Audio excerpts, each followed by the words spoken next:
A long time ago, nestled between the hills, there was a tiny village. Mud houses, narrow dirt paths, and people who spent their days working in the fields. Just outside that village, there was an old hermitage with a bamboo roof, walls shaded by a peepal tree. Buddha had been staying there for a few days. All day, people would come. Farmers, children, elders, some with questions, some just to sit and cry, and some who didn't say a word, simply stared at Buddha. Around him, there was a silence that spoke more than any words ever could. That evening, the sky felt a little heavier than usual. Dark clouds gathered, and the wind kept shifting direction, as if the night was bringing something with it. Slowly, darkness took over. The people in the hermitage had eaten, lamps were out, and a sticky silence wrapped the place. Just then, near the outer wall, there was a sudden rustle. Someone ran, stumbled, and then silence. No one knew who it was, but now the rain had touched the earth. There, lying on the muddy ground, was a stranger. A young boy, soaked in dirt, stuck to the earth. His clothes were torn, his body covered in both fresh and old wounds. His face was pale and exhausted. It seemed like he had run from far, and now everything inside him had shattered.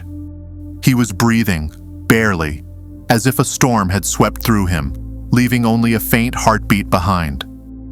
No one in the village knew who he was. No one had seen him arrive. But at that very moment, in the meditation hall, Buddha slowly opened his eyes. He didn't call anyone, didn't ask anything. He simply got up and, with calm steps, walked outside. Through the rain-soaked courtyard, he walked toward the muddy spot where the boy lay. Buddha sat beside him, on the wet ground, without hesitation. He removed a cloth from his own body and gently covered the boy. Then, tenderly lifted his head into his lap, like a mother holding her sick child. All around, only the sound of rain and the boy's uneven breath, sometimes fast, sometimes fading. The night deepened. The wind wept like whispers. But Buddha didn't move. He gently stroked the boy's forehead, checked his pulse, and at times closed his eyes, aligning his own breath with the boy's fading rhythm. In that moment, there was no sermon, no miracle, no religion, just a presence whispering, "You're not alone." A few dogs barked in the village. A farmer woke up, looked out the window, and muttered, "Probably a madman," and went back to sleep. No one knew what was truly happening outside. Around the third hour of the night, something shifted. The boy's fingers moved. His body trembled. Slowly, his eyes opened. In the misty dark, he looked up. Someone was sitting there. He couldn't see the face clearly, but the shadow felt familiar. His lips quivered, and one word came out. "Ma." Buddha didn't say anything. He just gently ran his fingers through the boy's hair, and in that touch, a glimpse of childhood returned. A little fear melted. The boy fainted again, but now his breathing was deeper than before. Soon, the rain began to ease. The sky started to lighten. A faint line of dawn appeared behind the hills. The temple bell rang. People from the hermitage stepped outside and froze. A boy lay in the mud, and Buddha had been sitting beside him all night. No one could understand what they were seeing. Buddha looked down, then looked up at the sky, and in a soft, steady voice said, "If the night was made of only darkness, morning would never come." The boy opened his eyes. His face had some color now. His breath was steady. He was fully conscious. He didn't understand much, but he kept looking at the silent man who had stayed, soaked, watching over him. Buddha said, "You've come back. Don't lose yourself again." The boy broke down crying. No one knew who he was, where he came from, or what pain had crushed him. But one thing was clear: he was alive. Someone asked Buddha, "Who is he?"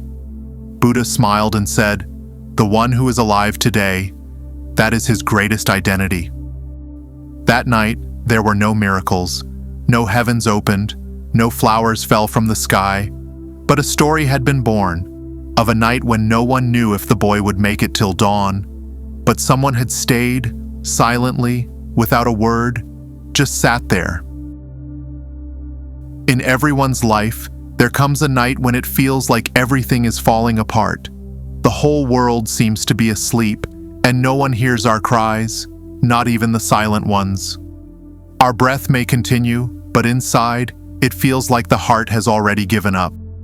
It's a kind of emptiness that words can't describe, only felt in the quiet between heartbeats. In such moments, we don't always need someone to fix things or rescue us. What we truly long for is just someone to sit beside us, quietly. Someone who doesn't have all the answers, who may not even say a word, but who chooses to stay. Someone who holds our shaking body, who offers their calm to our storm, and who reminds us, without saying anything, that we're not alone. These days, every person you meet is carrying their own invisible battle. Some are wrestling with fears they never speak of.